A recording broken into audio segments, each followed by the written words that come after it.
Hi friends, welcome back to Sway Trends Bangles. இன்றைக்கி வந்து பார்த்திங்கன்னா 45 கலர்ஸ் வந்து நம்ம ரெயின்ட்ரா பேங்கிள்ஸ் இருக்குது. இந்த பேங்கிள்ஸோடது கோட் நம்பர் வந்து நம்ம இதுலேயும் ரெயின்ட்ராப்லேயும் என்னென்ன கோடு இருக்குது அப்படின்றத பற்றி தான் இந்த வீடியோ ஃபுல்லாக பாருங்கள். கோட் நம்பர் உங்களுக்கு ரொம்ப ஈஸியாக இருக்கும் ஃப்ரெண்ட்ஸ்.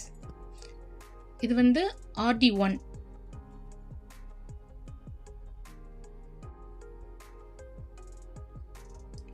RD2,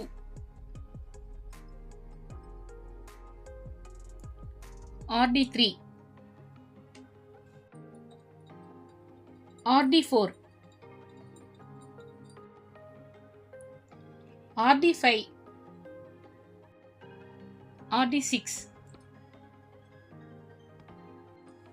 RD7, RD8,